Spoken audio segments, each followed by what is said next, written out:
Welcome to Veda Digi School. Learn from your place.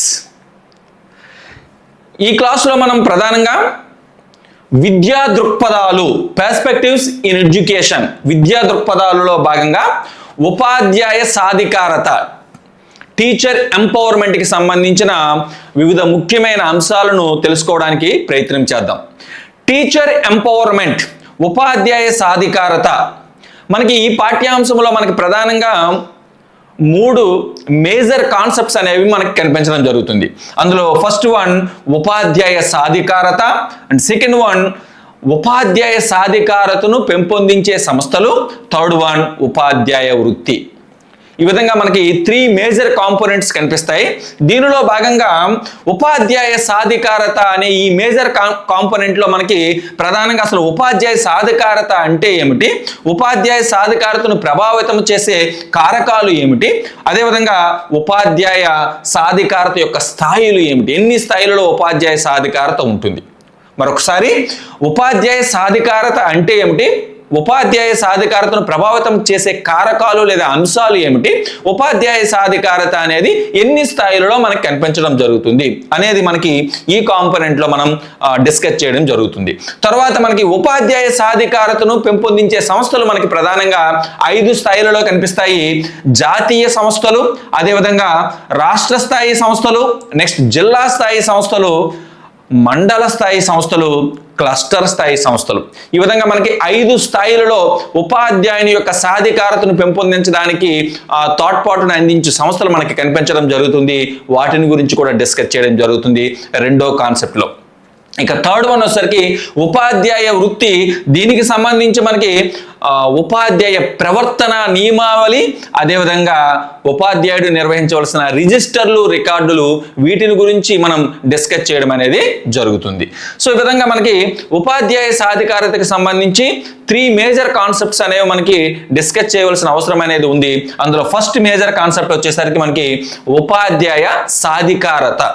అసలు ఉపాధ్యాయ సాధికారత అంటే ఏమిటో తెలుసుకోవడానికి ముందు అసలు సాధికారత అంటే ఏమిటి, సాధికారత అనే తెలుగు పదానికి మనం ప్రధానంగా ఇంగ్లీష్లో మనం ఎంపవర్మెంట్ అని చెప్పడం జరుగుతుంది.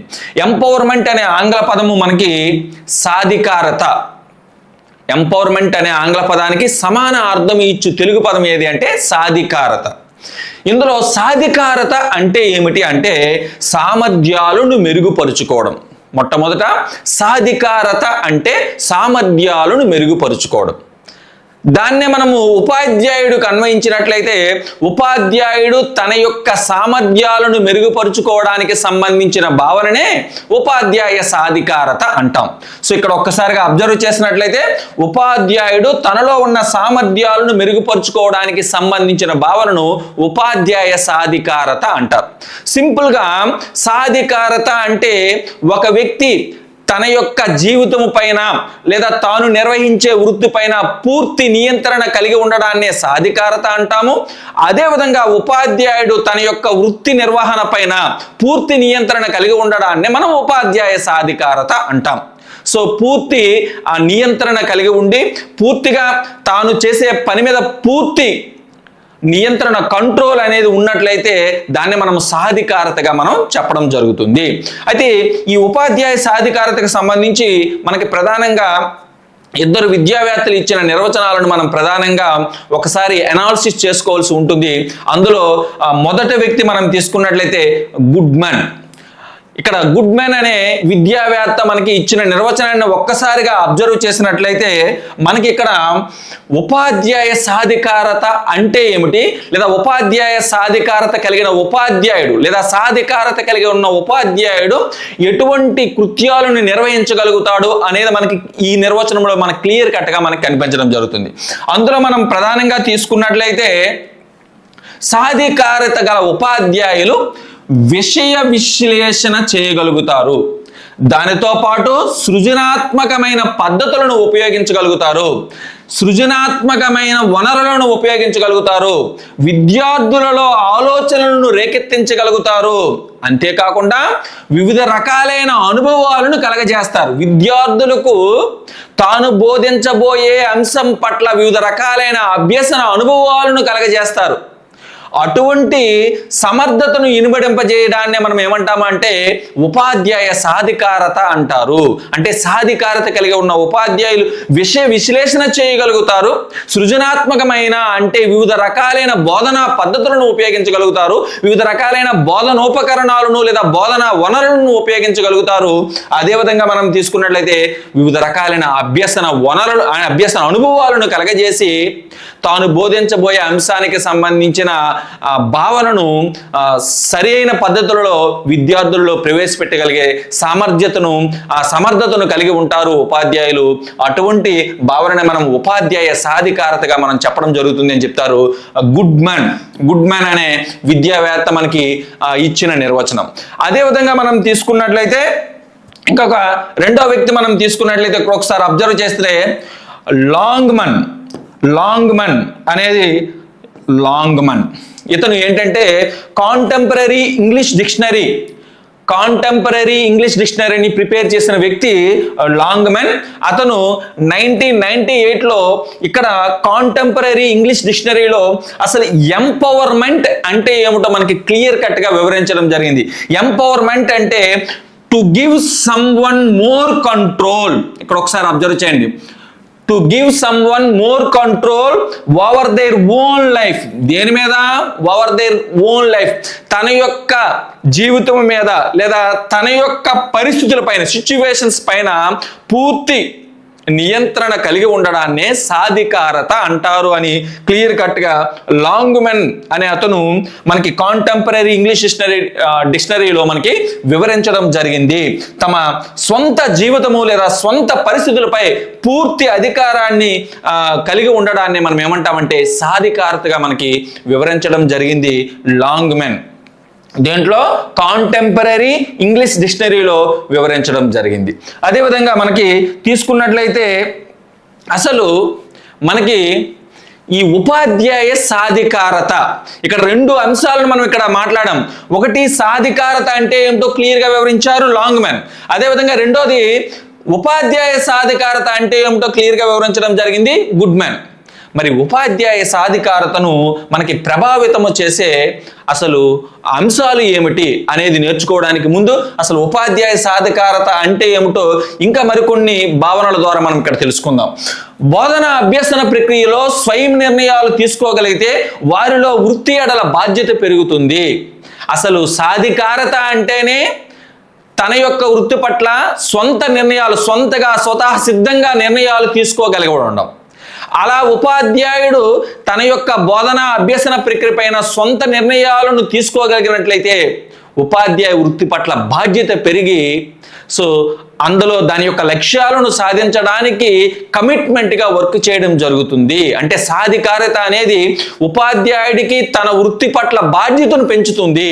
అదేవిధంగా ఉపాధ్యాయ సాధికారత అనేది కేవలం ఒక ఉపాధ్యాయుడికి మాత్రమే సంబంధించింది కాదు, లేదా ఒక అభ్యసన ప్రక్రియకి మాత్రమే సంబంధించింది కాదు, ఒక బోధనా ప్రక్రియకి మాత్రమే సంబంధించింది కాదు, ఒక సందర్భానికి మాత్రమే సంబంధించినది కాదు. సాధికారత అనేది ఒక సర్వజనీన భావన. ఏ వృత్తికి సంబంధించినైనా లేదా ఏ వ్యక్తికి సంబంధించిందైనా మనం సాధికారతగానే చెప్పవచ్చు. కాకపోతే ఇక్కడ మనము ఉపాధ్యాయ సాధికారత అంటే ఉపాధ్యాయుడు తన వృత్తికి సంబంధించి పూర్తి నియంత్రణ, పూర్తి సామర్థ్యాలను కలిగి ఉండడాన్నే మనం ఉపాధ్యాయ సాధికారత అంటాం. అయితే ఉపాధ్యాయ సాధికారత ఉన్నంత మాత్రాన, అంటే ఉపాధ్యాయుడు పూర్తిగా ఆ ఉపాధ్యాయ వృత్తి పట్ల శక్తి సామర్థ్యాలు కలిగి ఉన్నంత మాత్రాన ఖచ్చితంగా విద్యా లక్ష్యాలను సాధించగలుగుతాము అని ఖచ్చితంగా చెప్పలేము. ఉపాధ్యాయ సాధికారత ఉంటే విద్యా లక్ష్యాలను సాధించవచ్చు. ఎప్పుడు ఆ సాధికారత కలిగిన ఉపాధ్యాయుడు ఒక కమిట్మెంట్గా పనిచేసినప్పుడు విద్యా లక్ష్యాలను సాధించడం అనేది జరుగుతుంది. అందుకనే ఉపాధ్యాయుని సాధికారత ఉన్నంత మాత్రాన పాఠశాలలో విద్యార్థుల్లో ఉపాధ్యాయుని ద్వారా మార్పు వస్తుందని ఖచ్చితంగా చెప్పలేము. కానీ మార్పు వచ్చే అవకాశాలు ఎక్కువగా ఉంటాయి.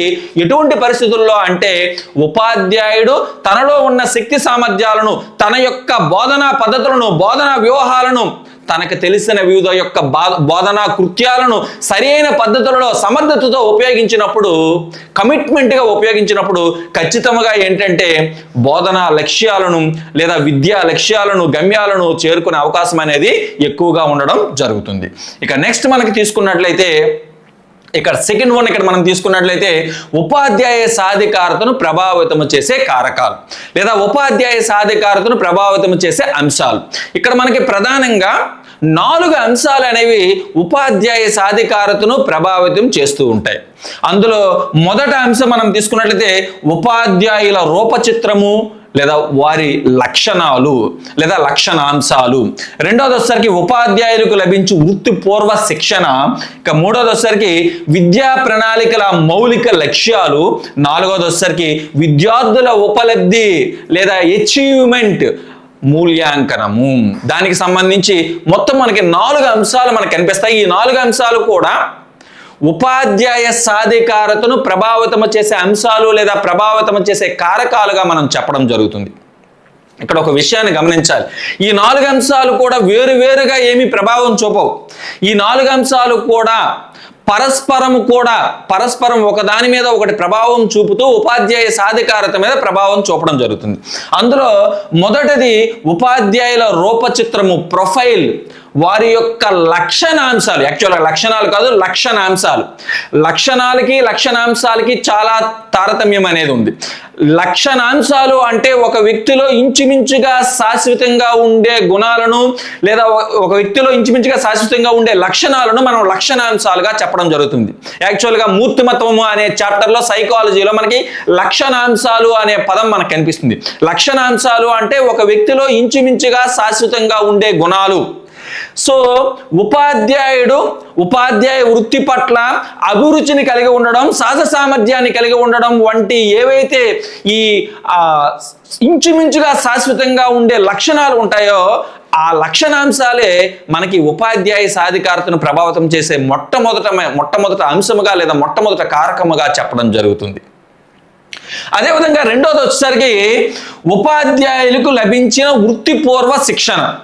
అంటే ఏదైతే మనం ఆల్రెడీ టీటీసీ లేదా డిఎడ్లో కానీ బిఎడ్లో కానీ మనము తీసుకున్న ఏదైతే శిక్షణ ఉందో, ట్రైనింగ్ ఉందో, ఆ ట్రైనింగ్ అనేది కూడా మనకి ప్రధానంగా ఉపాధ్యాయ సాధికారతను ప్రభావితం చేసే ఇంకొక ముఖ్యమైన కారకముగా చెప్పడం జరుగుతుంది.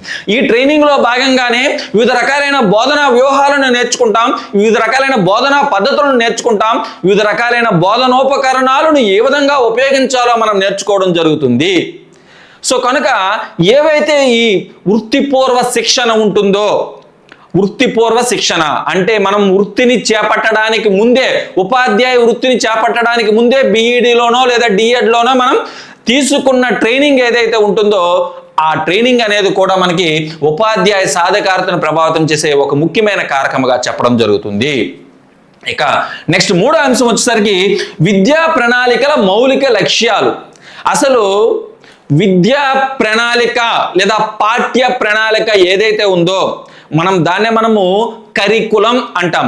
ఆ కరికులం యొక్క లక్ష్యాలను బట్టే ఉపాధ్యాయుడు తన యొక్క బోధనా వ్యూహాలను, బోధనా పద్ధతులను ఉపయోగించే సామర్థ్యాలను పెంపొందించుకునే అవకాశం అనేది ఉంటుంది. సో కనుక ఆ లక్ష్యాలు అనేవి కూడా, విద్యా ప్రణాళిక లక్ష్యాలు అనేవి కూడా ముఖ్యమైన పాత్రను పోషించడం జరుగుతుంది ఉపాధ్యాయ సాధికారతను పెంపొందించుకోవడంలో. ఇక నెక్స్ట్ మనకు వచ్చేసరికి విద్యార్థుల ఉపలబ్ధి లేదా అచీవ్మెంట్ లేదా సాధన మూల్యాంకనం ఏదైతే ఉంటుందో ఆ మూల్యాంకన పద్ధతులు ఏవైతే ఉంటాయో అవి కూడా ఉపాధ్యాయ సాధికారత మీద ప్రభావితం చూపడం జరుగుతుంది. ఉదాహరణకి యాక్చువల్గా మనం తీసుకున్నట్లయితే ఈ మూల్యాంకన పద్ధతులు ఏ విధంగా ప్రభావితం చూపుతాయి అంటే, సో తాను విద్యార్థులకి బోధించిన అంశాలు ఏవైతే ఉన్నాయో ఆ అంశాలు ఎంతవరకు విద్యార్థి నేర్చుకున్నాడో తెలుసుకోవడానికి మనకి ఈ మూల్యాంకన పద్ధతులు అనేవి ఉపయోగపడడం జరుగుతుంది. తద్వారా ఏంటంటే ఉపాధ్యాయుడు సో ఏదైతే విద్యార్థి నేర్చుకున్న అంశాలు ఎంతవరకు నేర్చుకున్నాడో తెలుసుకున్నాడో దానికి అనుగుణంగా ఒక ప్రత్యామ్నాయ బోధనా పద్ధతులను, ప్రత్యామ్నాయ బోధనా వ్యూహాలను, ప్రత్యామ్నాయ బోధనా వనరులను ఉపయోగించుకునే సామర్థ్యాన్ని పెంపొందించుకునే అవకాశం అనేది ఉపాధ్యాయుడికి ఉంటుంది. ఉంటుంది. సో తద్వారా ఉపాధ్యాయ సాధికారత అనేది మెరుగుపడడం అనేది జరుగుతుంది. సో కనుక ఇక్కడ విద్యార్థుల ఉపలబ్ధి మూల్యాంకనము అనేది కూడా మనకి ఉపాధ్యాయ సాధికారతను ప్రభావితం చేసే ముఖ్యమైన కారకముగా చెప్పడం జరుగుతుంది. సో చాలా జాగ్రత్తగా అబ్జర్వ్ చేయండి. సో ఉపాధ్యాయ సాధికారతను పెంపొందించే కారకము కానిదేది అయినదేది అనే అవకాశం అనేది ఉంటుంది. కనుక ఇక్కడ మనకి ఉపాధ్యాయ సాధికారతను పెంపొందించే 4 కారకాలు లేదా 4 అంశాలను కూడా మనం ప్రధానంగా గుర్తుంచుకోవాల్సిన అవసరం అనేది ఉంటుంది. సో ఒకటి టీచర్ యొక్క ప్రొఫైలు, రెండోది ఆ టీచర్కి లభించిన ఏదైతే ప్రొఫెషనల్ ప్రీ ట్రైనింగ్ ఉంటుందో దాన్నే మనం వృత్తిపూర్వ శిక్షణ అంటాము. మూడోది వచ్చేసరికి మనకి విద్యా ప్రణాళిక యొక్క లక్ష్యాలు, నాలుగోది వచ్చేసరికి విద్యార్థికి సంబంధించిన అంశము, అదే విద్యార్థి ఉపలబ్ధి మూల్యాంకనం. అంటే ఇక్కడ మనం ప్రధానంగా తీసుకున్నట్లయితే ఈ 4 అంశాల్లో మనకి ప్రధానంగా ఉపాధ్యాయుల ప్రొఫైల్, టీచర్ ప్రొఫైలు, టీచర్కి లభించిన ఏదైతే ఆ ప్రీ ప్రొఫెషనల్ ట్రైనింగ్ ఉంటుందో ఆ 2 కూడా ఉపాధ్యాయుడికి సంబంధించినవిగా మనం చెప్పొచ్చు. అదేవిధంగా మనం తీసుకున్నట్లయితే విద్యా ప్రణాళికకి సంబంధించింది 3వ అంశం, ఇక విద్యార్థులకు సంబంధించింది 4వ అంశం. ఇలా మొత్తం ఈ 4 అంశాలు కూడా మనకి ఉపాధ్యాయ సాధికారతను ప్రభావితం చేసే అంశాలుగా లేదా కారకాలుగా మనం చెప్పడం జరుగుతుంది. ఓకే, అండ్ నెక్స్ట్ మనం తీసుకున్నట్లయితే అసలు ఉపాధ్యాయ సాధికారత అనేది ఎన్ని స్థాయిలుగా మనకి ప్రభావితం చూపడం జరుగుతుంది. ఉపాధ్యాయ సాధికారత అనేది మనకి ప్రధానంగా 2 స్థాయిలలో కనిపించడం జరుగుతుంది. ఒకటి ఉపాధ్యాయ స్థాయి, రెండవది వచ్చేసరికి పాఠశాల స్థాయి. ఉపాధ్యాయ స్థాయి అంటే ఒక వ్యక్తిగతంగా ఉపాధ్యాయుడు తన స్థాయి దానికి సంబంధించి మనకి ప్రధానంగా ఈ సాధికారత అనేది విద్యా ప్రక్రియ నిర్వహణకు సంబంధించినది. చాలా జాగ్రత్తగా అబ్జర్వ్ చేయాలి. ఉపాధ్యాయుని యొక్క ఉపాధ్యాయ స్థాయి సాధికారత ఏదైతే ఉంటుందో అది ప్రధానంగా విద్యా ప్రక్రియ నిర్వహణకు సంబంధించింది. విద్యా ప్రక్రియ నిర్వహణకు సంబంధించిన ఈ సాధికారత అనేది విద్యార్థులకు అభ్యసనంలో సలహాదారులుగా ఉపాధ్యాయుడు వ్యవహరించి విద్యా ప్రక్రియలో ఆశించిన లక్ష్యాలను సాధించడానికి తోడ్పడుతుంది. సో కనుక ఇక్కడ ఉపాధ్యాయ స్థాయి సాధికారత అనేది దేనికి తోడ్పడుతుంది అంటే ఉపాధ్యాయ స్థాయి సాధికారత అనేది విద్యా ప్రక్రియలో ఆశించిన లక్ష్యాలను సాధించడానికి తోడ్పడుతుంది. ఏ విధంగా? ఉపాధ్యాయ స్థాయి సాధికారత అనేది ఉపాధ్యాయుడు తనకు తెలిసిన బోధనా వ్యూహాలను, బోధనా పద్ధతులను, బోధనా వనరులను ఏవైతే ఉపయోగించి విద్యా ప్రక్రియను నిర్వహించినట్లయితే ఖచ్చితంగా ఆ విద్యా ప్రక్రియ యొక్క లక్ష్యాలను సాధించే అవకాశం అనేది ఉంటుంది. ఇలా ఈ విద్యా ప్రక్రియ లక్ష్యాలను సాధించడానికి సంబంధించిన సాధికారత స్థాయి ఏది అంటే మనకి ఉపాధ్యాయ స్థాయి సాధికారత. ఇక రెండో అంశం వచ్చేసరికి పాఠశాల స్థాయి సాధికారత. ఇది ప్రధానంగా మనం తీసుకున్నట్లయితే పాఠశాల ఆశిస్తున్న లక్ష్యాలను సాధించడానికి సంబంధించింది. పాఠశాల ఆశిస్తున్న లక్ష్యాలను సంబంధించిన ఈ సాధికారత స్థాయి ఏదైతే ఉందో ఇది ప్రధానంగా దేనిపైన ఆధారపడి ఉంటుంది అంటే ఉపాధ్యాయుడికి ప్రధానోపాధ్యాయుడు ఇచ్చిన సూచనలపైన ఆధారపడి ఉంటుంది. ఉపాధ్యాయుడు ఇతర ఉపాధ్యాయుల యొక్క బోధనా విధానాలను, పద్ధతులను ఏవైతే పరిశీలించడం జరుగుతుందో ఆ సిచ్యువేషన్స్ అనేవి పాఠశాల స్థాయి సాధికారత పైన ప్రభావం చూపడం జరుగుతుంది. అదేవిధంగా మనకి తీసుకున్నట్లయితే పాఠశాల కల్పించిన వివిధ రకాలైన వర్క్షాప్స్, కార్యశాలల పైన పాఠశాల స్థాయి సాధికారత అనేది మనకి ఆధారపడి ఉంటుంది. పాఠశాల స్థాయి సాధికారత అనేది ఆధారపడి ఉంటుంది. మరొకసారి చూడండిమా, పాఠశాల స్థాయి సాధికారత మనకి ఒక్కసారిగా అబ్జర్వ్ చేసినట్లయితే పాఠశాల స్థాయి సాధికారత అనేది ప్రధానంగా ఏ అంశాలపైన ఆధారపడి ఉంటుంది అంటే ఒకటి హెడ్ మాస్టర్, ప్రధానోపాధ్యాయుడు ఉపాధ్యాయుడికి ఇచ్చిన సూచనలు, మార్గదర్శకత్వం ఏదైతే ఉంటుందో అది పాఠశాల స్థాయి సాధికారత మీద ప్రభావం చూపడం జరుగుతుంది. అదేవిధంగా ఇతర ఉపాధ్యాయులు బోధన చేసేటప్పుడు ఆ బోధనా ప్రక్రియను ఈ ఉపాధ్యాయుడు పరిశీలించడం వలన మరింతగా తన యొక్క సాధికారతను పెంచుకునే అవకాశం ఉంటుంది. అది కూడా మనకి పాఠశాల స్థాయి సాధికారతను సంబంధించిన స్థాయిగా మనం చెప్పవచ్చు, ప్రభావితం చేసే అంశంగా మనం చెప్పవచ్చు. ఓకే, ఇక్కడ ఒక విషయాన్ని ఏమిటి అంటే ఉపాధ్యాయ స్థాయి సాధికారత ఏదైతే ఉంటుందో అది విద్యా ప్రక్రియకు సంబంధించింది, విద్యా ప్రక్రియ యొక్క లక్ష్యాలను సాధించడానికి సంబంధించింది. రెండోది పాఠశాల స్థాయి సాధికారత ఏదైతే ఉంటుందో అది పాఠశాల ఆశిస్తున్న లక్ష్య సాధనకు సంబంధించింది. మొదటిది అయిన ఉపాధ్యాయ స్థాయి సాధికారత ఏదైతే ఉందో అది దేనితో ముడిపడి ఉంటుంది అంటే ఉపాధ్యాయుడి యొక్క బోధనా పద్ధతులు, ఉపాధ్యాయుడి యొక్క బోధనా వ్యూహాలు, ఉపాధ్యాయుడు ఉపయోగించిన బోధనా వనరులు ఏవైతే ఉన్నాయో దానికి సంబంధించిన స్థాయి ఇది. తద్వారా విద్యా ప్రక్రియ యొక్క లక్ష్యాలను సాధించవచ్చు. ఇక రెండో స్థాయి పాఠశాల స్థాయికి వచ్చేసరికి దీనికి సంబంధించి పాఠశాల యొక్క లక్ష్య సాధనకి సంబంధించిన స్థాయి ఇది. ఇది దేని మీద ఆధారపడి ఉంటుంది అంటే ప్రధానంగా ప్రధానోపాధ్యాయుడు ఉపాధ్యాయుడికి ఇచ్చిన మార్గదర్శకత్వం మీద, ఇచ్చిన సూచనల మీద ఆధారపడి ఉంటుంది. పాఠశాల కల్పించిన వృత్యంతర శిక్షణ, ఇన్ సర్వీస్ ట్రైనింగ్ ఏదైతే ఉంటుందో ఆ ఇన్ సర్వీస్ ట్రైనింగ్ మీద ఆధారపడి ఉంటుంది. ఇతర ఉపాధ్యాయులతో పరస్పర చర్యలపైన ఆధారపడి ఉంటుంది. ఇతర ఉపాధ్యాయులు బోధన చేస్తున్న సమయంలో ఈ ఉపాధ్యాయుడు దానిని పరిశీలించడం పైన ఆధారపడి ఉంటుంది. ఇలా ఈ అంశాలపైన ఆధారపడుతూ పాఠశాల స్థాయి సాధికారత అనేది మనకి ఉంటుంది.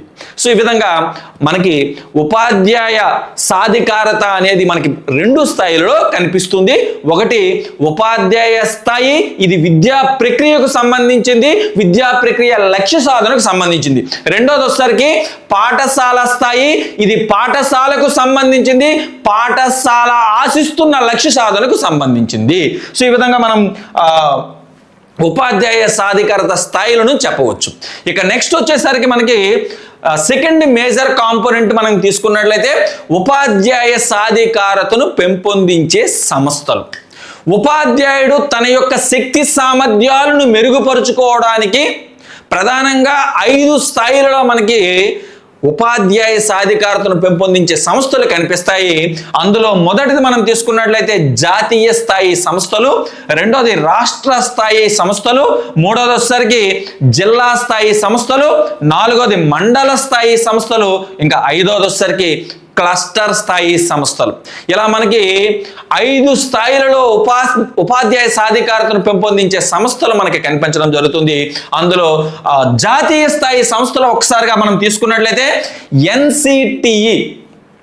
NCTE national council for teacher education, NCERT national council of education research and training, RIE regional institute of education, and next CIET central institute of education technology, educational technology, and next CCRT centre for cultural resources and training, next IFLU అంటాం మనం, English and foreign languages university, and next CIIL central institute of Indian languages, next AICTE all India council of technical education, ఇక్కడ చూడండి technical education, and next NIEPA, దీన్నే NUEPA అని కూడా చెప్పడం జరుగుతుంది, national institute of educational planning and administration, and next NLMA national literacy mission authority. ఇవన్నీ కూడా national organisation, national లెవెల్లో ఉపాధ్యాయ సాధికారతను పెంపొందించే ఆర్గనైజేషన్స్. వీటి గురించి దీని గురించి కూడా వివరంగా తెలుసుకుందాం. ఇక నెక్స్ట్ స్టేట్ లెవెల్ ఆర్గనైజేషన్స్కి వచ్చేసరికి మనకి SCERT ఏదైతే మనకి state council of education research and training, ఏదైతే మనకి ఇక్కడ ఒకసారిగా NCERT నేషనల్ లెవెల్లో NCERT ఏదైతే ఉందో దానికి సమాంతరముగా మనం తీసుకున్నట్లయితే స్టేట్ లెవెల్లో ఉండే organisation state council of education research and training. Next SIET, state institute of educational technology. Next SBTET, state board of technical education and training. SIEMAT, state institute of educational management and training. Next SRC, state resource centre. Next ఇవన్నీ కూడా మనకి state లెవెల్లో ఉపాధ్యాయ సాధికారతను పెంపొందించడానికి establish కాబడ్డ సంస్థలు, organisations. ఇక next district లెవెల్లోకి వచ్చేసరికి diet, district institute of education and training.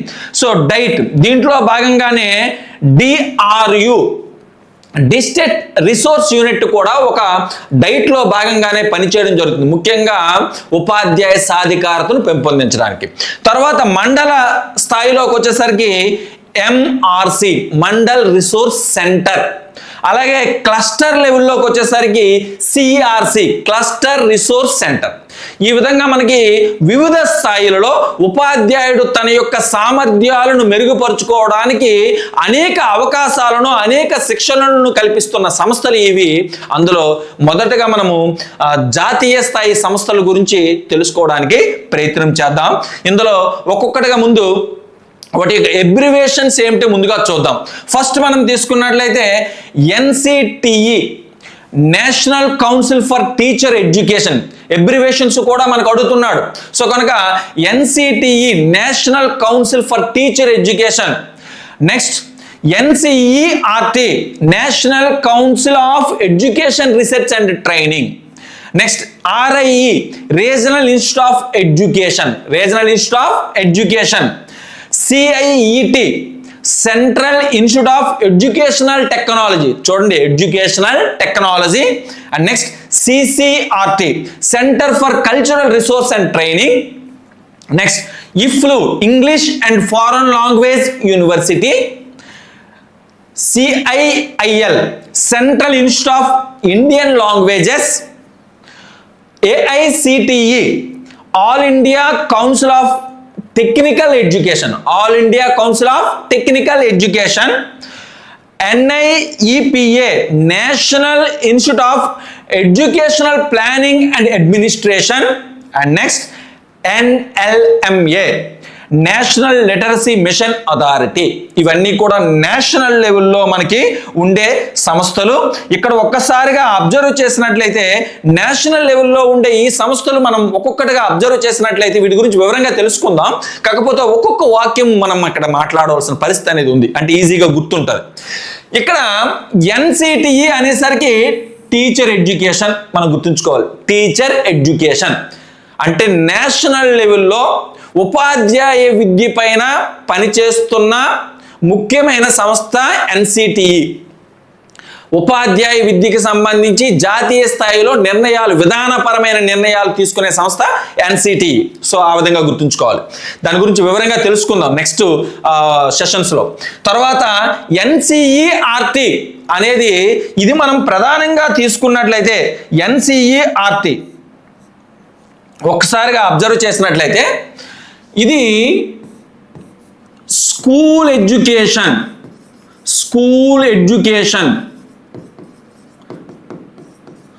National లెవెల్లో school ఎడ్యుకేషన్కి సంబంధించి విధానపరమైన నిర్ణయాలు తీసుకునే సంస్థ. అత్యున్నతమైన సంస్థ ఏది అంటే మనం తీసుకోవాల్సింది NCERT. అదే NCERT ఆధ్వర్యంలో మనకి 5 రీజనల్ ఇన్స్టిట్యూట్స్ అనేవి పనిచేస్తున్నాయి. So regional institute of education ఇవి 5 ఉన్నాయి, NCERT ఆధ్వర్యంలోనే పనిచేస్తున్నాయి.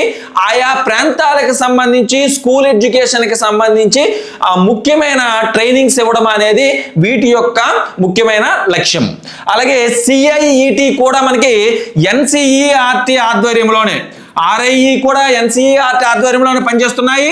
CIET, central institute of educational technology కూడా మనకి ఏదైతే NCERT ఆధ్వర్యంలోనే పనిచేసే ఎడ్యుకేషనల్ టెక్నాలజీ. గుర్తుంచుకోవాలి, ఎడ్యుకేషనల్ టెక్నాలజీ వేరు, టెక్నికల్ ఎడ్యుకేషన్ వేరు. ఎడ్యుకేషనల్ టెక్నాలజీ అంటే సాంకేతిక పరిజ్ఞానాన్ని విద్య కోసము, అభ్యసన ప్రక్రియల కోసము ఉపయోగించడం, దాన్ని మనము ఎడ్యుకేషనల్ టెక్నాలజీ అంటాం. ఆ ఎడ్యుకేషనల్ టెక్నాలజీకి సంబంధించిన ఎన్సిఈఆర్టీ ఆధ్వర్యంలోనే మనకి పనిచేస్తున్న సంస్థ సిఐఈటి, ఇది నేషనల్ లెవెల్ యొక్క సంస్థ. తర్వాత CCRT, centre for cultural resource, ఇక్కడ గుర్తుంచుకోండి, కల్చరల్ రిసోర్స్ సాంస్కృతిక వనరులను, యాక్చువల్గా సాంస్కృతిక వనరులను విద్య కొరకు అందజేసే సంస్థ, ఇది విద్య కొరకు ఉపయోగించే సంస్థ. యాక్చువల్గా మిగతా అన్ని సంస్థలు కూడా డిపార్ట్మెంట్ ఆఫ్ ఎడ్యుకేషన్ ఆధ్వర్యంలో పనిచేస్తే, ఈ సంస్థ అంటే సిసిఆర్టీ అనేది ఏదైతే ఉందో, centre for educational resource and training అనేది ఇదేదైతే సంస్థ ఉందో, ఈ సంస్థ మాత్రమే ఏమిటంటే మనకి డిపార్ట్మెంట్ ఆఫ్ కల్చర్ అంటే సాంస్కృతిక శాఖ ఆధ్వర్యంలో పనిచేస్తుంది. గుర్తుంచుకోండి, అంటే ఇది విద్య కొరకు సాంస్కృతిక వనరులు అందజేస్తుంది, కానీ ఇది పనిచేసే డిపార్ట్మెంట్ మాత్రము సాంస్కృతిక శాఖ, కేంద్ర సాంస్కృతిక శాఖ, సెంట్రల్ డిపార్ట్మెంట్ ఆఫ్ కల్చర్. మిగతా అన్ని సంస్థలు కూడా కేంద్ర విద్యాశాఖ ఆధ్వర్యంలో లేదా కేంద్ర మానవ వనరుల శాఖ ఆధ్వర్యంలో పనిచేస్తే, సిసిఆర్టీ మాత్రము ఏంటంటే కేంద్ర సాంస్కృతిక శాఖ ఆధ్వర్యంలో పనిచేయడం జరుగుతుంది. అదేవిధంగా మనకి IFLU, English language and foreign languages సంబంధించి ట్రైనింగ్స్ ఇచ్చే సంస్థ. ఇఫ్లు అనేది ఇక్కడ ఉంది క్లియర్గా, ఇంగ్లీష్ అండ్ ఫారెన్ లాంగ్వేజెస్. జాతీయ స్థాయిలో మనకి ఇంగ్లీష్కి సంబంధించి వివిధ రకాలైన ముఖ్యంగా 10 ఫారెన్ లాంగ్వేజెస్కి సంబంధించి మనకి ట్రైనింగ్స్ని, ఉపాధ్యాయులకి ట్రైనింగ్స్ ఇచ్చే సంస్థ ఇఫ్లు. అలాగే ఇండియన్ లాంగ్వేజెస్కి సంబంధించి ముఖ్యంగా సాంస్క్రిట్, ఇటువంటి ఇండియన్ లాంగ్వేజెస్ సంబంధించి ట్రైనింగ్స్ ఇచ్చే జాతీయ స్థాయి సంస్థ ఏది అంటే సిఐఐఎల్. అలాగే మనం తీసుకున్నట్లయితే టెక్నికల్ ఎడ్యుకేషన్, చూడండి ఇక్కడ టెక్నికల్ ఎడ్యుకేషన్కి సంబంధించి వివిధ రకాలైన ట్రైనింగ్స్ ఇచ్చే సంస్థ AICTE, all India council of technical education. ఇందాక మీకు చెప్పా, ఎడ్యుకేషనల్ టెక్నాలజీ వేరు, టెక్నికల్ ఎడ్యుకేషన్ వేరు. ఎడ్యుకేషనల్ టెక్నాలజీ అంటే విద్యను అభ్యసించడానికి సాంకేతిక పరిజ్ఞానాన్ని ఉపయోగించడం. సో దాన్నే మనము ఎడ్యుకేషనల్ టెక్నాలజీ అంటాము. దానికి సంబంధించిన సంస్థ సిఐఈటి.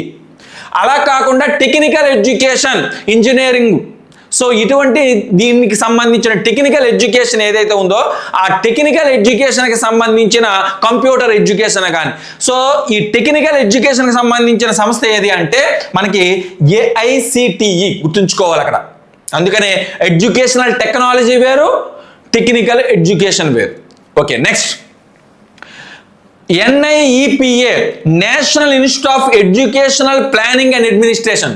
ఇక్కడ సింపుల్గా ఎడ్యుకేషనల్ ప్లానింగ్, అడ్మినిస్ట్రేషన్, ముఖ్యంగా లీడర్షిప్, స్కూల్ లీడర్షిప్, పాఠశాల నాయకత్వానికి సంబంధించి ఎవరు పాఠశాలకు నాయకత్వం వహిస్తారు? మేజర్గా పాఠశాల ప్రధానోపాధ్యాయులు. ఆ పాఠశాల ప్రధానోపాధ్యాయులకు తమ యొక్క సాధికారతను మెరుగుపరుచుకోవడానికి, అడ్మినిస్ట్రేషన్లో, పరిపాలనలో తమ యొక్క సాధికారతను మెరుగుపరుచుకోవడానికి ఈ హెడ్ మాస్టర్స్కి స్కూల్ లీడర్షిప్ ట్రైనింగ్స్ని ఇచ్చే సంస్థ, నేషనల్ లెవెల్లో సంస్థ ఏది అంటే మనకి NIEPA.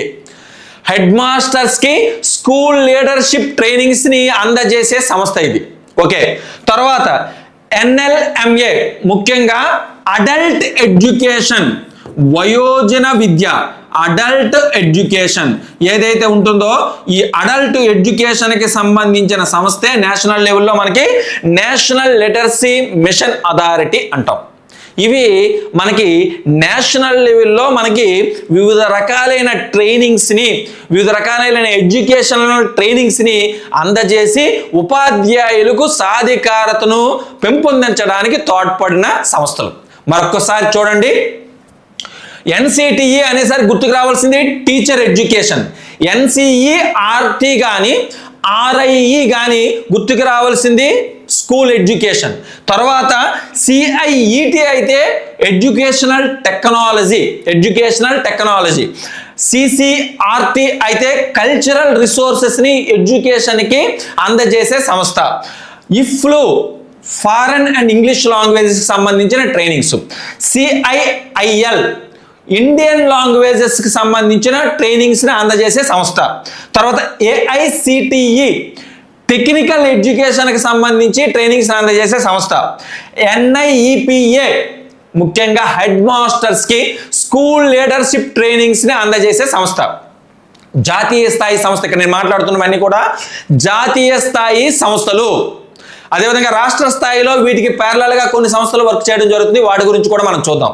తర్వాత LMA అనేది నేషనల్ లెవెల్లో మనకి అడల్ట్ ఎడ్యుకేషన్కి సంబంధించి వివిధ రకాలైన ప్రోగ్రామ్స్ని ట్రైనింగ్స్ని నిర్వహిస్తున్న సంస్థ. ఇది మనకి తీసుకున్నట్లయితే national level teacher empowerment organisations. అలాగే మనం తీసుకున్నట్లయితే స్టేట్ లెవెల్లోకి వచ్చేసరికి ఒకటి SCERT state council of educational research and training. తర్వాత SIET state institute of educational technology. CBTET state board of technical education and training. SIEMAT చూసుకోండి, CMAT అంటారు దీన్ని, state institute of educational management and training. State institute of educational management and training. తర్వాత SRC దీన్ని మనం state resource centre అంటాం. ఇక్కడ మనకు ఒక్కసారిగా అబ్జర్వ్ చేసుకున్నట్లయితే ఇందులో మనకి SCERT అనేది మనకి ప్రధానంగా మనం అక్కడ టీచర్ ఎడ్యుకేషన్కి ఒక సపరేట్ సంస్థ NCTE అని మనం మాట్లాడాము. స్కూల్ ఎడ్యుకేషన్కి ఒక సపరేట్ సంస్థ NCERT అని మాట్లాడాం. కానీ ఇక్కడ టీచర్ ఎడ్యుకేషన్కి స్కూల్ ఎడ్యుకేషన్కి సపరేట్ సంస్థ ఏమీ స్టేట్ లెవెల్లో లేదు. సో టోటల్గా మనకి ఎడ్యుకేషన్కి సంబంధించి ముఖ్యమైన ట్రైనింగ్స్ అన్నీ కూడా అందజేసే సంస్థ ఏది అంటే SCERT. అది టీచర్ ఎడ్యుకేషన్కి సంబంధించి కావచ్చు, లేదా స్కూల్ ఎడ్యుకేషన్కి సంబంధించి కూడా కావచ్చు. సో అందుకనే టీచర్ ఎడ్యుకేషన్కి సంబంధించి, అదేవిధంగా స్కూల్ ఎడ్యుకేషన్కి సంబంధించి కావచ్చు, మనకి రాష్ట్ర స్థాయిలో పనిచేస్తున్న సంస్థ SCERT. ఆ SCERT ఆధ్వర్యంలోనే SIET state institute of educational technology మనకి ఎలాగైతే NCERT ఆధ్వర్యంలో CIET central institute of educational technology పనిచేస్తుందో, అదేవిధంగా SCERT ఆధ్వర్యంలో ఏదైతే ఎడ్యుకేషనల్ టెక్నాలజీ అంటే విద్యలో సాంకేతిక పరిజ్ఞానాన్ని ఉపయోగించడానికి సంబంధించిన రాష్ట్ర స్థాయి సంస్థ ఇది. ఇందాక మనం మాట్లాడుకున్న జాతీయ స్థాయి సంస్థ CIET, రాష్ట్ర స్థాయిలో ఎడ్యుకేషనల్ టెక్నాలజీ మీద పనిచేస్తున్న సంస్థ ఏది అంటే SIET. So educational technology. తర్వాత CBTET state board of technical education and training. ఇందాక మనకి టెక్నికల్ ఎడ్యుకేషన్కి సంబంధించి మనకి all India council of technical education and training ఎలాగైతే పనిచేస్తుందో నేషనల్ లెవెల్లో, స్టేట్ లెవెల్లో టెక్నికల్ ఎడ్యుకేషన్కి సంబంధించి పనిచేస్తున్న సంస్థ state board of technical education and training. ఇక్కడ గుర్తుంచుకోవాలి, ఎడ్యుకేషనల్ టెక్నాలజీ వేరు, టెక్నికల్ ఎడ్యుకేషన్ వేరు. ఎడ్యుకేషనల్ టెక్నాలజీకి సంబంధించి స్టేట్ లెవెల్లో ఉన్నది SIET, టెక్నికల్ ఎడ్యుకేషన్కి సంబంధించి స్టేట్ లెవెల్లో ఉన్నది SBTET. Next CMAT state institute of educational management and training. ఇందాక మీకు నోపా ఆర్ నీపా అనేది మనకి నేషనల్ లెవెల్లో హెడ్ మాస్టర్స్కి స్కూల్ లీడర్షిప్ ట్రైనింగ్ని అందజేసే సంస్థ మనం మాట్లాడాం. ఇక్కడ స్టేట్ లెవెల్లో స్కూల్ లీడర్షిప్ ట్రైనింగ్స్ని ముఖ్యంగా పాఠశాల యొక్క యాజమాన్యం, ముఖ్యంగా ఎవరైతే ప్రధానోపాధ్యాయులు ప్రిన్సిపల్స్ ఉంటారో వాళ్ళకి స్కూల్ లీడర్షిప్ నాయకత్వంలో అడ్మినిస్ట్రేషన్లో ముఖ్యంగా ట్రైనింగ్ని స్టేట్ లెవెల్లో అందించే సంస్థ ఏది అంటే CMAT. ఈ మధ్య కాలంలోనే స్కూల్ లీడర్షిప్ ట్రైనింగ్ అనేది మన రాష్ట్రంలో ఇంచుమించుగా అంతమంది ప్రధానోపాధ్యాయులకు కూడా వివిధ జిల్లాలను ఒక దగ్గరికి పెట్టేసి ట్రైనింగ్ ఇవ్వడం జరిగింది. ఏ సంస్థ ఆధ్వర్యంలో అంటే మనకి CMAT అనే ఈ సంస్థ ఆధ్వర్యంలో మనకి ట్రైనింగ్ ఇవ్వడం జరిగింది. ఇక next SRC state resource centre. మనకి స్టేట్ లెవెల్లో అడల్ట్ ఎడ్యుకేషన్ మీద పనిచేస్తున్న సంస్థ ఇది. అడల్ట్ ఎడ్యుకేషన్, ఇందాక మనకి సెంట్రల్ లెవెల్లో అడల్ట్ ఎడ్యుకేషన్ మీద నేషనల్ లిటరసీ మిషన్ అథారిటీ పనిచేస్తుందని చెప్పుకున్నాం. ఇది స్టేట్ లెవెల్లో మనకి అడల్ట్ ఎడ్యుకేషన్ మీద పనిచేస్తున్న సంస్థ. ఇవి మనకి రాష్ట్ర స్థాయి సంస్థలు. రాష్ట్ర స్థాయిలో ముఖ్యంగా ఉపాధ్యాయ సాధికారతను పెంపొందించడానికి వివిధ రకాలైన ట్రైనింగ్స్ని అందజేసే సంస్థలు. ఇక తర్వాత మనం తీసుకున్నట్లయితే జిల్లా స్థాయిలో మనకి diet, district institute of education and training. జిల్లా స్థాయిలో విద్యకి అన్ని రకాలైన విద్యలకు సంబంధించి కూడా, ఉపాధ్యాయ విద్యకు సంబంధించి కావచ్చు, పాఠశాల విద్యకు సంబంధించి కావచ్చు, వివిధ రకాలైన శిక్షణ కార్యక్రమాలను అందజేస్తున్న సంస్థ ఏది అంటే డైట్. ప్రతి జిల్లాలో కూడా మనకి ఇప్పుడు మనకి 13 ఉమ్మడి జిల్లాలలో మనకి 13 ప్రభుత్వ డైట్స్ అనేవి మనకి ఉండడం జరిగింది. వీటి గురించి కూడా వివరంగా మనం తెలుసుకుందాం. ఆ డైట్ ఆధ్వర్యంలోనే మనకి 7 యూనిట్స్ పనిచేస్తాయి. అందులో ఒక ముఖ్యమైన unit DRU, district resource unit కూడా మనకి వివిధ రకాలైన వనరులను ఉపాధ్యాయులకు కల్పించే ఒక ముఖ్యమైన విభాగం. డైట్లోనే ఒక ముఖ్యమైన విభాగం. ఇవి జిల్లా స్థాయిలో పనిచేసేవి. ఇక మండల స్థాయిలోకి వచ్చేసరికి MRC, మండల్ రిసోర్స్ సెంటర్ ఏదైతే ఉంటుందో మండల స్థాయిలో ఉపాధ్యాయులకు వివిధ రకాలైన శిక్షణ కార్యక్రమాలను అందజేసే ఒక సంస్థ మండల స్థాయిలో. ఇక నెక్స్ట్ వీటినే క్లస్టర్ లెవెల్, అంటే మండలంలో కొన్ని క్లస్టర్స్ అనేవి ఉంటాయి. ఆ క్లస్టర్ లెవెల్లోకి వచ్చేసరికి CRC. సో వీటిని మనం క్లస్టర్ రిసోర్స్ సెంటర్స్ అంటాం. క్లస్టర్ రిసోర్స్ సెంటర్స్ అంటాం. ఈ క్లస్టర్స్ రిసోర్స్ సెంటర్స్ అనేవి ఇంచుమించుగా ఏంటంటే ఒక ఉన్నత పాఠశాలకు ఒక 10 నుంచి 12 ప్రాథమికోన్నత పాఠశాలను ఏంటంటే జత చేస్తూ సంధానం చేస్తూ ఒక క్లస్టర్ని ఏర్పాటు చేయడం జరుగుతుంది. ఈ క్లస్టర్ రిసోర్స్ సెంటర్స్ కూడా వివిధ రకాలైన ఉపాధ్యాయులకు వివిధ రకాలైన శిక్షణా కార్యక్రమాలను అందజేయడం జరుగుతుంది. NEP 2020లో ఎక్కువగా మనకి ఈ క్లస్టర్ రిసోర్సెస్ లేదా మనకి వాటిని స్కూల్ కాంప్లెక్సెస్ అంటాం. ఈ స్కూల్ కాంప్లెక్సెస్ మీద ఎక్కువగా మనకి ఫోకస్ చేయడం జరిగింది. వాటి గురించి కూడా వివరంగా మనకి రాబోయే సెషన్స్లో మనం తెలుసుకుందాం. అయితే ఇందులో ముఖ్యంగా మనము నేషనల్ లెవెల్లో టీచర్ ఎంపవర్మెంట్కి సంబంధించిన ఆర్గనైజేషన్స్ మాట్లాడాం, స్టేట్ లెవెల్లో మాట్లాడాం, next district level, mandal level, cluster level, ఇలా 5 స్థాయిలలో టీచర్ ఎంపవర్మెంట్ని ముఖ్యంగా ఉపాధ్యాయుల యొక్క సామర్థ్యాలను మెరుగుపరచడానికి అనేక రకాలైన ఆర్గనైజేషన్స్ అనేవి పనిచేయడం జరుగుతుంది. అందులో ఒక్కొక్క ఆర్గనైజేషన్ గురించి మనం ఇప్పుడు తెలుసుకోవడానికి ప్రయత్నం చేద్దాం. అందులో మొదటిగా మనం తీసుకున్నట్లయితే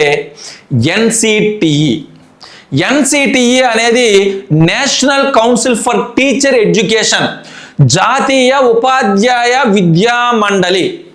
ఇక్కడ గుర్తుంచుకోండి మిత్రులారా, మనకి ఆల్రెడీ ఏ సంస్థలు ఉపాధ్యాయ సాధికారతను పెంపొందించడానికి తోడ్పడుతున్నాయో మనము బ్రీఫ్గా ముందు చూసాం. మనం ఇప్పుడు ఏంటంటే డీటెయిల్డ్గా ఒక్కొక్క సంస్థ గురించి మనము వివరంగా తెలుసుకునే ప్రయత్నం చేద్దాం. అందులో మొదటగా మనం తీసుకున్నట్లయితే national council for teacher education. దీనికి సంబంధించి మన దేశంలో ఉపాధ్యాయ విద్యకు సంబంధించి జాతీయ స్థాయిలో విధానపరమైన నిర్ణయాలను తీసుకునే అత్యున్నతమైన సంస్థ ఏది అంటే NCTE. ఈ NCTE అనేది ప్రధాన కార్యాలయం న్యూఢిల్లీలో ఉంది.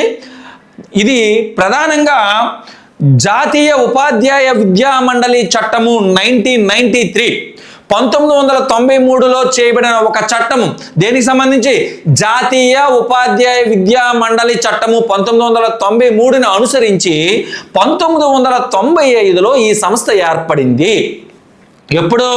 ఆగస్టు 17, 1995లో ఏర్పడింది. ఇక్కడ చాలా బుక్స్లో మీకు ఏంటంటే 1993లో ఏర్పడినట్టుగా మనకి ఇవ్వడం జరిగింది.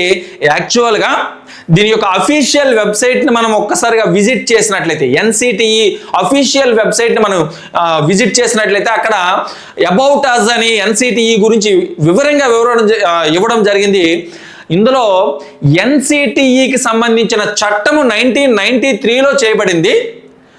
దానిని అనుసరించి 1995 ఆగస్టు 17న ఈ సంస్థ ఏర్పడింది. ఒక స్వతంత్ర ప్రతిపత్తి కలిగిన ఒక చట్టబద్ధమైన సంస్థగా భారత పార్లమెంటు చేత ఏర్పాటు చేయబడిన సంస్థ ఇది. ఒక చట్టబద్ధమైన సంస్థ 1995లో ఏర్పడింది. ఇలా ఏర్పడిన ఈ సంస్థకు 4 ప్రాంతీయ కమిటీలు కూడా ఏర్పాటు చేసుకుంది.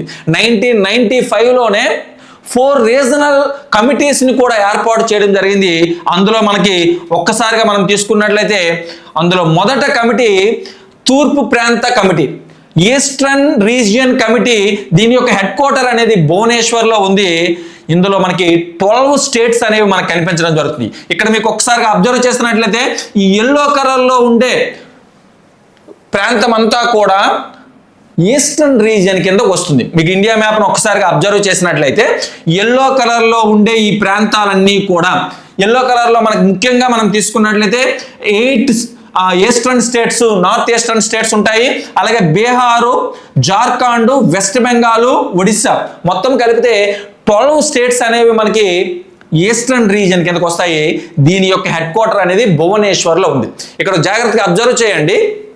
ఇప్పుడు నేను మాట్లాడుతున్నవి ఎన్సిటిఈ రీజనల్ సెంటర్స్ గురించి మాట్లాడుతున్నాం.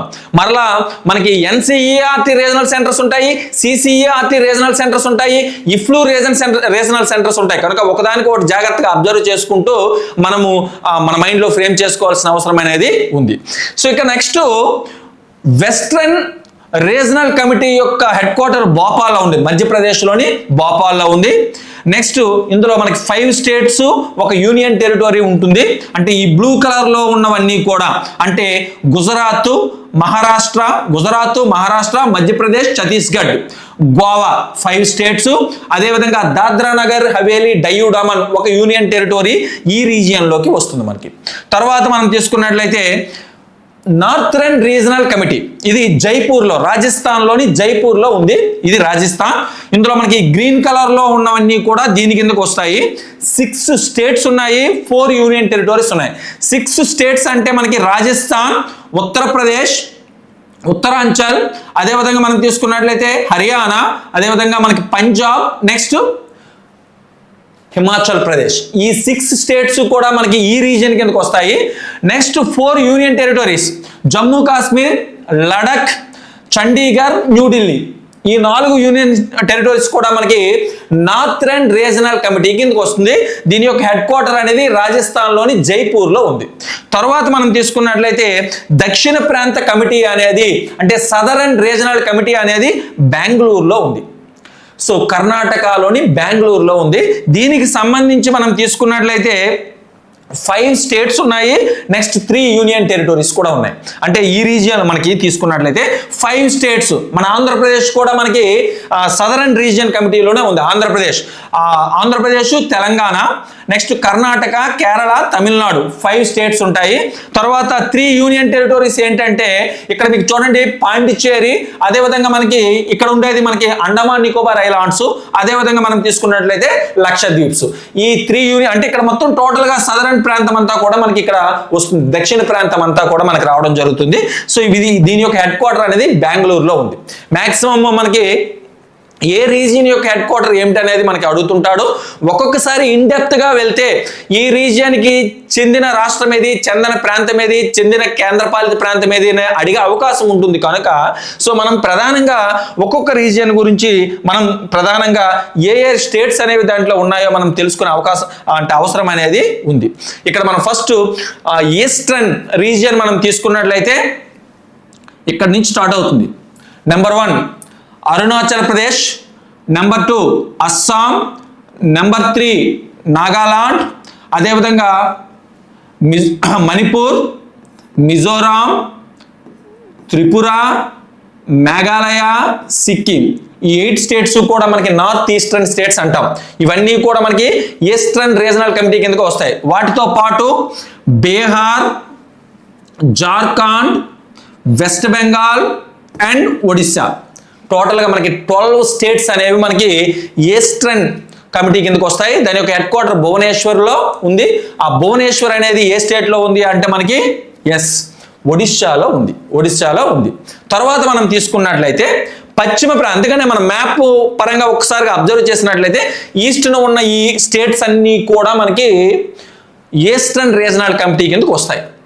తర్వాత వెస్టర్న్ ఉన్న స్టేట్స్ ముఖ్యంగా మనం తీసుకున్నట్లయితే number 1 Gujarat, number 2 Maharashtra, number 3 Odisha, number 4 Madhya Pradesh, number 5 Chhattisgarh.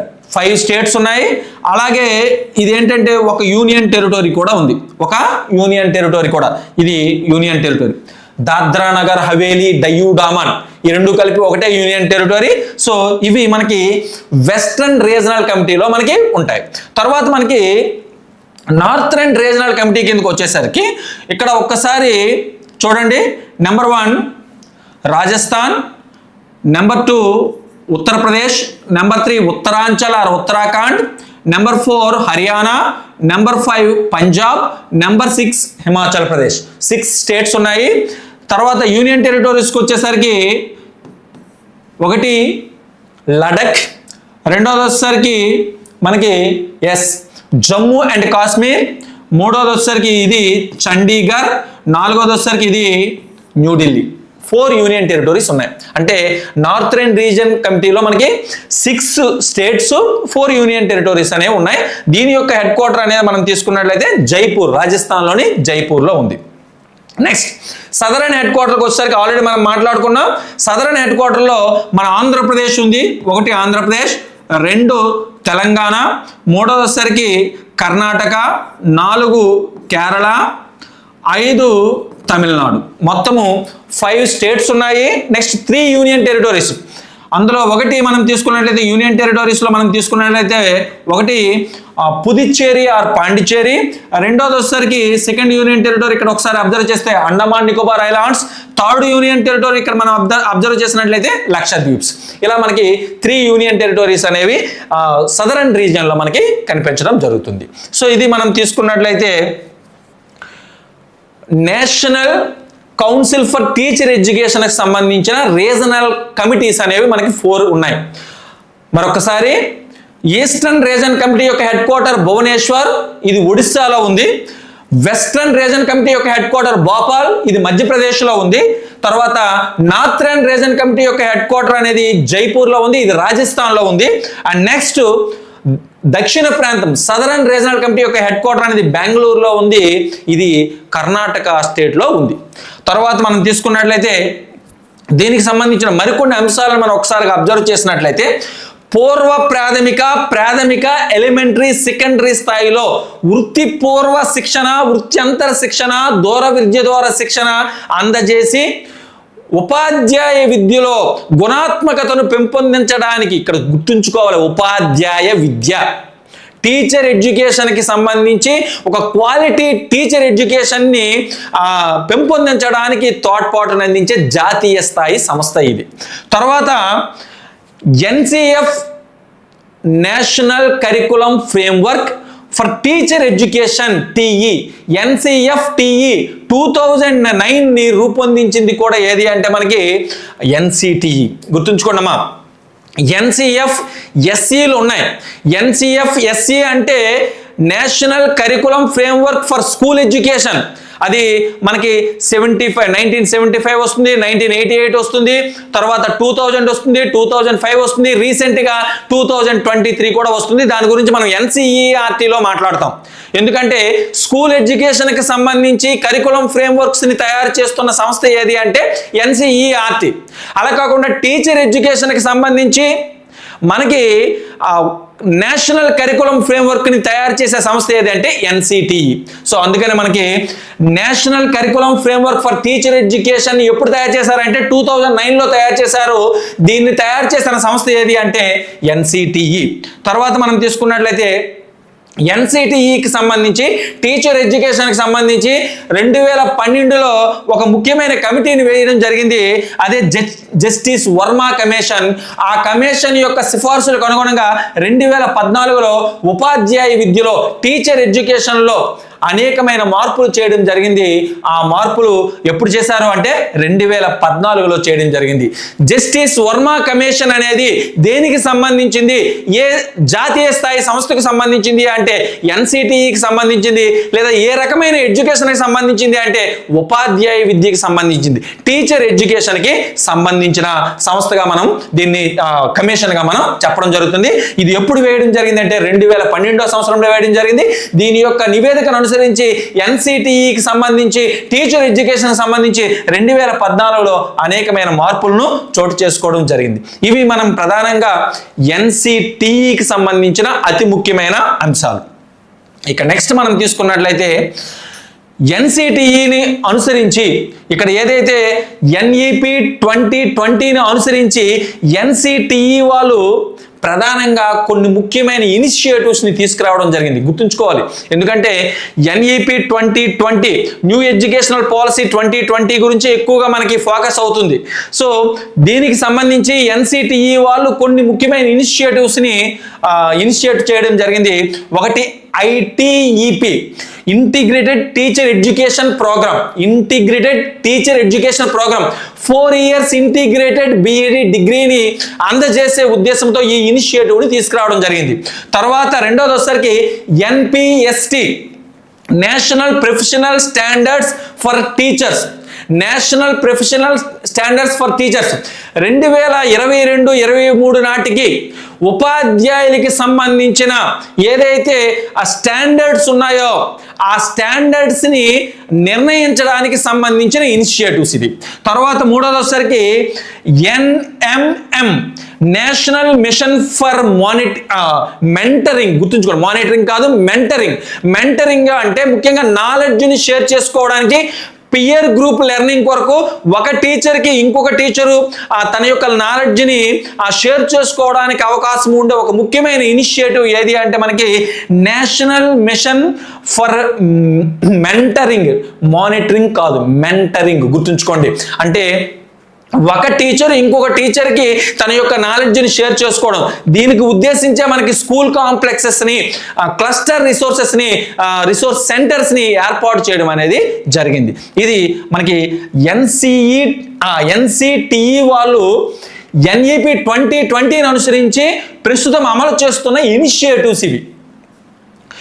2019వ సంవత్సరం నుంచి ఉపాధ్యాయ బోధకులకు అంటే టీచర్ ఎడ్యుకేటర్స్, ముఖ్యంగా డైట్లో పనిచేసే వాళ్ళకి, బీఈడి కాలేజీల్లో పనిచేసే వాళ్ళకి జాతీయ స్థాయి అవార్డులను అందజేసే కార్యక్రమాన్ని కూడా మనకి ఎన్సిటిఈ వారు ప్రారంభించడం జరిగింది. ఇంతవరకు మనం NCTE, national council for teacher ఎడ్యుకేషన్కి సంబంధించిన వివరాలను చాలా విపులంగా మనం తెలుసుకున్నాము. రాబోయే వీడియోలో మిగతా జాతీయ సంస్థలు, రాష్ట్ర స్థాయి సంస్థలు, జిల్లా స్థాయి సంస్థలు, మండల స్థాయి సంస్థకు సంబంధించి, అదేవిధంగా క్లస్టర్ లెవెల్ ఆర్గనైజేషన్ సంబంధించిన మరిన్ని వివరాలను నెక్స్ట్ వీడియోలో తెలుసుకుందాం. All the best. Thank you.